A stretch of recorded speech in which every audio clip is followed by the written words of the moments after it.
Welcome students, आप सभी का स्वागत है प्राइम एग्रो क्लासेस की एक और नई क्लास के अंदर। तो आज की जो क्लास है इसके अंदर हम अपनी जो एग्रोनॉमी है उसके अंदर सामान्य जो कृषि है उससे संबंधित कुछ प्रश्न उत्तर सोल्व करेंगे जो हमारे एग्रीकल्चर सुपरवाइजर के लिए महत्वपूर्ण होने वाले हैं। तो चलिए बिना किसी देरी के आज की जो क्लास है उसको शुरू करते हैं। तो यहाँ पर हम देखते हैं कि सबसे पहला प्रश्न क्या है। तो यहाँ पर सबसे पहला प्रश्न है, भारतीय कृषि अनुसंधान परिषद यानी ICAR के प्रथम महानिदेशक कौन थे? तो ये थे डॉक्टर BP पाल, यानी जो हमारा बी ऑप्शन है वो सही हो जाएगा। इसके बाद थोड़ा सा आगे चलते हैं और अगले प्रश्न को देख लेते हैं। यहाँ पर अगला प्रश्न है, एग्रोनॉमी शब्द की उत्पत्ति किस भाषा से हुई है और इसका शाब्दिक अर्थ क्या है? तो एग्रोनॉमी जो शब्द है वो ग्रीक भाषा से उत्पन्न हुआ है, हम सभी जानते हैं, यानी जो हमारा बी ऑप्शन है वो सही हो जाएगा। और इसका शाब्दिक अर्थ क्या होता है? तो खेत का प्रबंधन करना। यहाँ पर एक सिंपल बात हमेशा याद रखना, जिस शब्द के पीछे नोमी या फिर लॉजी लगा होगा वो हमेशा ग्रीक भाषा का होता है, और जिस शब्द के पीछे कल्चर लगा हुआ होता है तो वो कल्चर वाला जो है वो हमेशा लैटिन भाषा का होता है।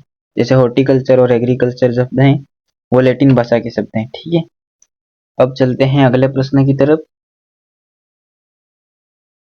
तो यहाँ पर अगला प्रश्न है, भारत को कुल कितने कृषि जलवायु क्षेत्रों में योजना आयोग द्वारा विभाजित किया गया है? तो भारत को कितने कृषि जलवायु खंडों में बांटा गया है?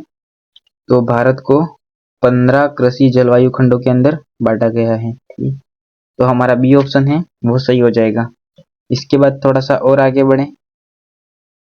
तो यहाँ पर अगला प्रश्न है, राजस्थान को कुल कितने कृषि जलवायु खंडों में बांटा गया है और क्षेत्रफल की दृष्टि से सबसे बड़ा खंड कौन सा है? तो यहाँ पर राजस्थान को कितने खंडों में बांटा गया है? तो राजस्थान को 10 कृषि जलवायु खंडों के अंदर बांटा गया है। और सब क्षेत्रफल की दृष्टि से सबसे बड़ा खंड कौन सा है? तो जो फर्स्ट सी है वो क्षेत्रफल की दृष्टि से सबसे बड़ा खंड है। ठीक है, तो हमारा ए ऑप्शन है वो बिल्कुल सही हो जाएगा। इसके बाद हम थोड़ा सा और आगे बढ़े। तो यहाँ पर अगला प्रश्न है कि निम्नलिखित कथनों पर विचार कीजिए। तो यहाँ पर कथन फर्स्ट दिया है कि राष्ट्रीय कृषि अनुसंधान परियोजना के अनुसार भारत को 131 कृषि पारिस्थितिकी क्षेत्रों में बांटा गया है। तो ये जो है बिल्कुल सही बात है। राष्ट्रीय कृषि अनुसंधान परियोजना के अनुसार भारत को 131 कृषि पारिस्थितिकी क्षेत्रों में बांटा गया है। इसके बाद सेकंड कथन क्या कह रहा है कि ICAR का मुख्यालय नई दिल्ली में स्थित है और इसकी स्थापना जो है वो 16 जुलाई 1929 को हुई थी। तो ये कथन भी बिल्कुल सही है।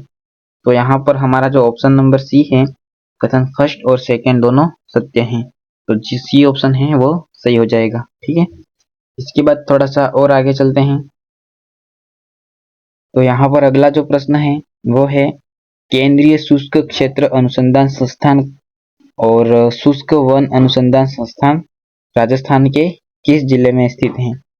तो हम सभी को पता है कि ये जो काजरी है और शुष्क वन अनुसंधान संस्थान जो है वो हमारे जोधपुर जिले के अंदर स्थित है। तो हमारा जो बी ऑप्शन है वो बिल्कुल सही हो जाएगा। अब थोड़ा सा और आगे बढ़ते हैं और यहाँ पर अगला प्रश्न है कि विश्व खाद्य दिवस प्रति वर्ष किस तिथि को मनाया जाता है? तो जो विश्व खाद्य दिवस है वो प्रति वर्ष 16 अक्टूबर को मनाया जाता है, यानी जो हमारा बी ऑप्शन है वो बिल्कुल सही हो जाएगा।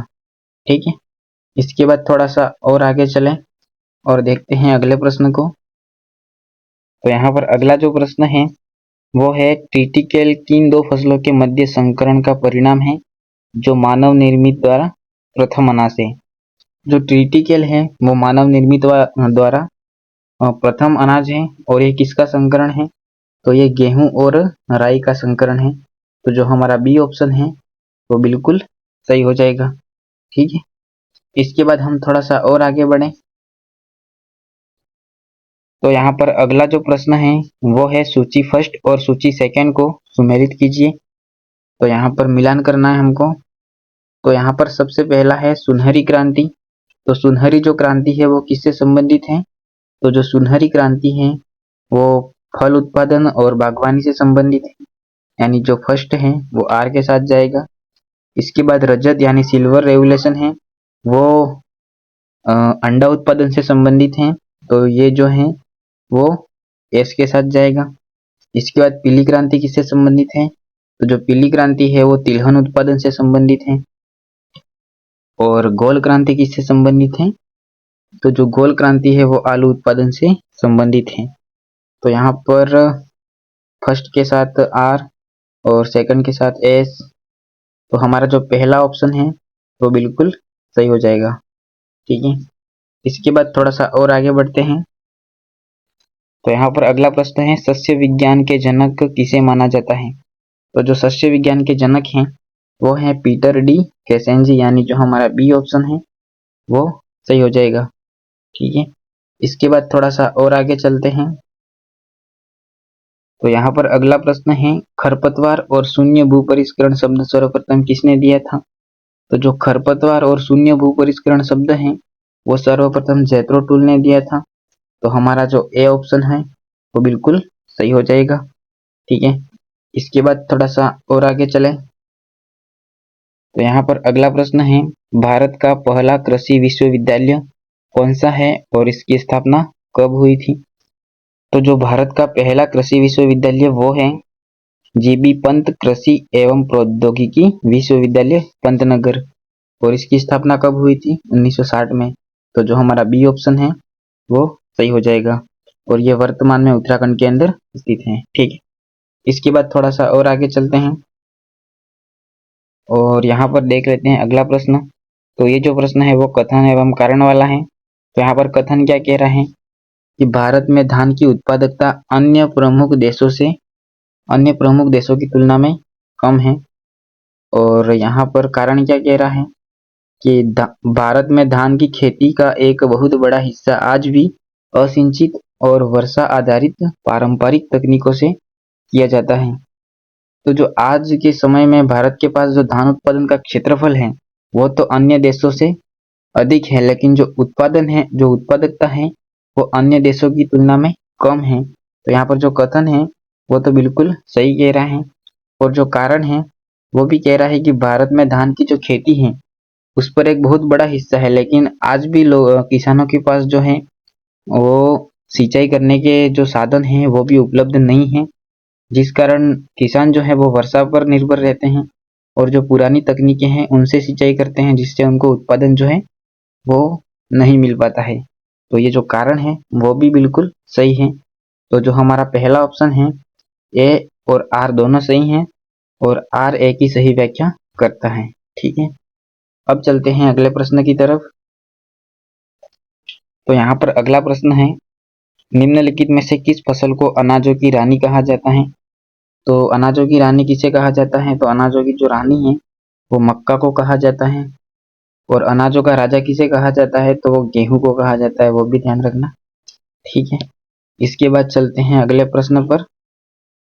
तो यहाँ पर अगला प्रश्न है, अंतर्राष्ट्रीय बाजरा वर्ष किस वर्ष को घोषित किया गया है? तो जो अंतर्राष्ट्रीय बाजरा वर्ष है वो 2023 को घोषित किया गया है, यानी जो हमारा सी ऑप्शन है वो बिल्कुल सही हो जाएगा। ठीक है, तो आज की जो क्लास है उसके अंदर हमने अपनी जो सामान्य कृषि है उसके कुछ महत्वपूर्ण प्रश्नों को देखा है। आशा करते हैं आप लोगों को आज की जो क्लास है वो पसंद आई होगी। अगर पसंद आई है तो वीडियो को लाइक शेयर करके चैनल को सब्सक्राइब जरूर से कर देना।